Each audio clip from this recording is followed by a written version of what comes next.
Firman Tuhan yang akan memberkati kita pagi ini dengan tema pengaruh Roh Kudus di dalam gereja. Jadi hari ini kita memperingati hari Pentakosta, di mana Tuhan mencurahkan Roh Kudus-Nya kepada gereja pertama. Dan saya mau katakan, gereja sangat membutuhkan kuasa pada akhir zaman ini.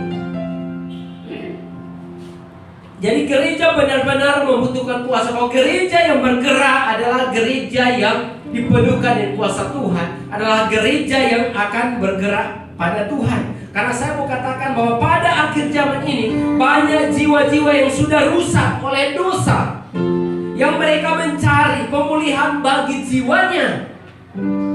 Sayangnya manusia tidak memberikan pemulihan, sebab hanya kuasa Tuhan saja yang sanggup dapat memberikan pemulihan.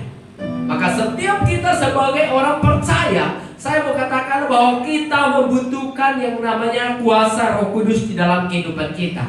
Karena hanya kuasa Roh Kudus yang akan berikan pemulihan sejati di dalam diri kita. Banyak orang ingin mencari pemulihan jiwanya, sehingga ia pakai berbagai macam cara, hal-hal duniawi. Dia pikir dengan hal-hal duniawi ini, dengan kehidupannya akan dipulihkan. Oh tidak, malah kehidupannya akan tambah rusak, kehidupannya akan tambah kacau yang ada. Tetapi pemulihan yang sesungguhnya itu hanya datang daripada kuasa Tuhan, yang dapat memulihkan, yang sanggup memulihkan. Jadi saya mau katakan bahwa setiap kita anak-anak Tuhan, kita harus rindu untuk diperlengkapi dengan kuasa yang dari Maha Tinggi.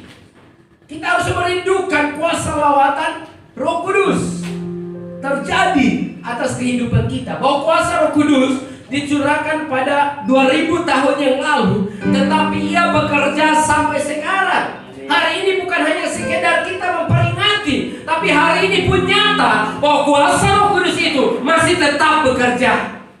Kuasa Roh Kudus itu masih tetap nyata bagi saudara dan saya yang merindukannya.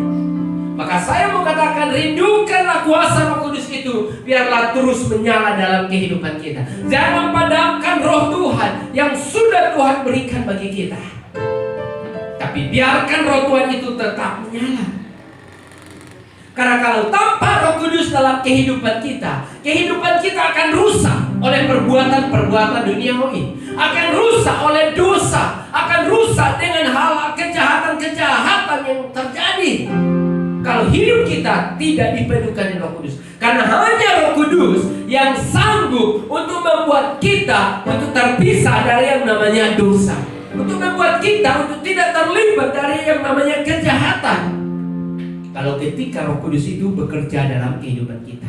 Bahwa gereja pertama memiliki pengaruh yang sangat luar biasa, oleh karena ketika api Roh Kudus itu dicurahkan bagi gereja pertama. Dan kita melihat pergerakan Injil sangat luar biasa terjadi pada saat gereja pertama.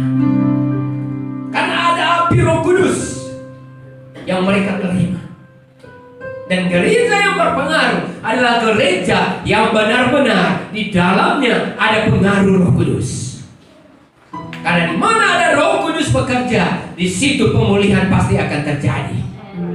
Kita dipulihkan dari dosa, kita disembuhkan dari sakit penyakit. Segala keterikatan yang terjadi pun kita sanggup dilepaskan oleh karena kuasa Roh Kudus, kalau kita hidup berserah sungguh-sungguh kepada Tuhan. Oh, tidak ada satu dosa dan kejahatan atau ikatan apapun di dunia ini yang tidak sanggup dilepaskan oleh kuasa Roh Kudus. Asalkan kita mau berserah sungguh-sungguh. Tapi kalau sampai hari ini saudara berkata, saya sudah ikut Tuhan, tapi saya tidak pernah mengalami apa itu Roh Kudus, saya tidak mengalami yang namanya pemulihan, saya tidak mengalami yang namanya pelepasan, saya mau katakan yang salah bukan Roh Kudus, tetapi dirimu sendiri. Kenapa? Engkau sendiri tidak mau menyerahkan kehidupanmu sungguh-sungguhnya kepada Tuhan.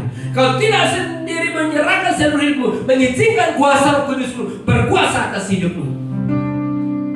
Tapi ketika hari ini, kalau engkau sungguh-sungguh berserah kepada Tuhan, maka api Roh Kudus akan bekerja atas hidupmu.